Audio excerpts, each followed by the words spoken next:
अस्सलाम वालेकुम viewers, Hamad Ahmad Pakistan world leaders Bahria town Karachi के प्लेटफॉर्म से आज एक नई इन्फॉर्मेटिव वीडियो के साथ आपके सामने हाजिर हुआ हूँ। आज मेरी वीडियो का टॉपिक जो है वो है कि why Jasmine mall has more preference than other private buildings in Bahria town Karachi. मतलब कि जैस्मिन मॉल ही क्यों बहरिया टाउन कराची में हमें इतनी बहुत सी हाई राइज बिल्डिंग्स हमें मिल जाती हैं, ठीक है, जिनमें हमें कमर्शियल्स और रेजिडेंशियल्स मुख्तलिफ जो है वो टाइप्स के में जो वो बिल्डिंग्स मिल जाती हैं। तो हम क्यों जैस्मिन मॉल में इन्वेस्ट करें? तो पहले तो मैं आपको इसकी एक्सप्लेनेशन बताता हूँ, उसके बाद सेकंड पार्ट में जो इसकी इम्पोर्टेंस आपको बताऊँगा।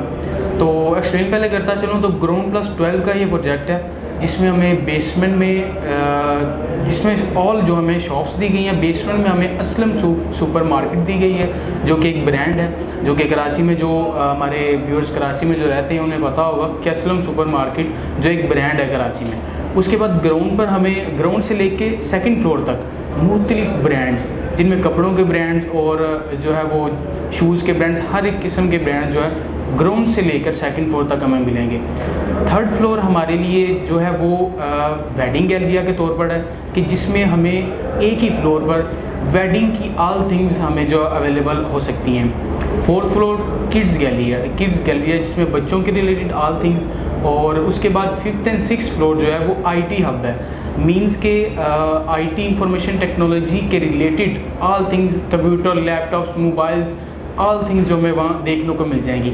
सेवन्थ फ्लोर जो है वो हमारे पास फूड कोर्ट का है, ठीक है। उससे ऑनवर्ड जो 8 to 12 फ्लोर है वो अभी इन्होंने लॉन्च नहीं किए। उसमें अभी ये क्या देते हैं, ये क्या चीज़ मुहैया करते हैं या यही बिल्डर्स ही जानते हैं। तो बिल्डर्स के बारे में आपको बताता चलूँ तो ये क्यू लिंक्स बिल्डर्स का प्रोजेक्ट है। अगर इनकी बात करते चलें तो बहरिया टाउन लाहौर में सेम एज जैस्मिन मॉल हमें वहाँ बहरिया टाउन लाहौर में मिल जाता है जो कि ऑपरेशनल है, और वहाँ अगर आप विज़िट करेंगे तो बिल्कुल सेम टू सेम पैटर्न जैसे मैंने आपको बताया फ्लोर वाइज, वैसे ही वहाँ हमें जो है फ्लोर वाइज हमें पैटर्न मिलेगा। अब मैं आपको बताता हूँ इसकी इम्पोर्टेंस के बारे में कि इम्पोर्टेंस क्यों ज़रूरी है, प्रेफरेंस क्यों ज़रूरी है अदर प्रोजेक्ट्स पे। तो 3 फैक्ट हैं, ठीक है, जिनमें से जो पहला फैक्ट है वो ये है कि हमें अपनी प्रॉपर्टी, चाहे वो हम शॉप छोटी से छोटी लेते हैं या हम शॉप जो है वो बड़ी से बड़ी या महंगी शॉप लेते हैं, उसको रेंट आउट करने में हमें कोई प्रॉब्लम नहीं आएगी। यानी कि उसकी रेंट आउट करने की ज़िम्मेदारी हमारी नहीं होगी, बिल्डर की होगी। अब उस बिल्डर से हमारा कितना एग्रीमेंट होगा वो मैं आपको सेकंड फैक्ट के दौरान बताता हूँ, ठीक है। तो ये बहरिया में फर्स्ट टाइम हो रहा है कि हमें जो अपनी शॉप सिर्फ बुक करवानी है, अपने नाम करवानी है, उसके बाद उसको रेंट आउट करना वो बिल्डर्स की ज़िम्मेदारी है। उसके बाद सेकंड फैक्ट का आपको बताता चलूँ तो अगर हम सस्ती से सस्ती शॉप आप समझ लें 28 लाख की समझ लें या आप 20 लाख की समझ लें, ठीक है, वो बुक करवाते हैं, या महंगी से महंगी शॉप ग्राउंड पे या बेसमेंट में 3 करोड़ 3.5 करोड़ की बुक करवाते हैं, वन शॉट पेमेंट देने पर 10 से 15 दिनों में वन शॉट पेमेंट देने पर हमें अभी से ही रेंट मिलना शुरू हो जाएगा। जैसे हम उसकी पेमेंट क्लियर करेंगे हमें रेंट मिलना शुरू हो जाएगा। अब वो रेंट कितना मिलेगा, वो इन्होंने बेसमेंट पे जो वो 8% रखा हुआ है, उससे ऑनवर्ड जितने फ्लोर में उन पे 6% रखा हुआ है टोटल अमाउंट का पर ईयरली।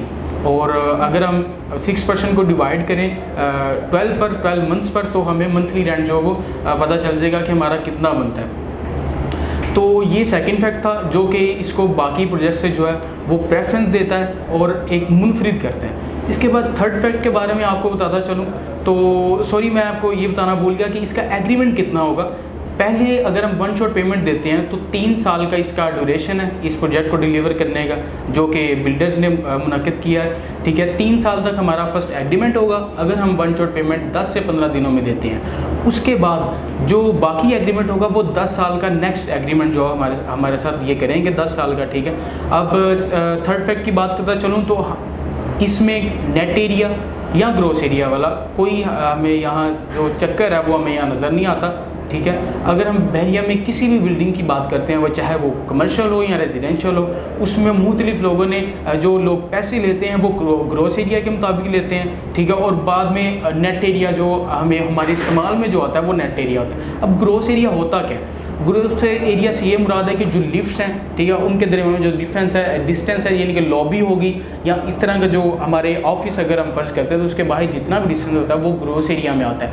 मगर ये जो क्यूलिंग्स बिल्डर्स हैं जिनका ये जैस्मिन मॉल प्रोजेक्ट है, अगर इस प्रोजेक्ट की बात करता चलूँ तो अगर हम 320 स्क्वायर फीट के हिसाब से पैसे दे रहे हैं ना, तो हमारे इस्तेमाल में भी 320 स्क्वायर फीट ही आएगा। यानी कि नेट एरिया ग्रोस एरिया वाला कोई चक्कर नहीं है, जितने साइज़ के हम पैसे देंगे उतना ही साइज़ जो है वो हमारे इस्तेमाल में आएगा ना।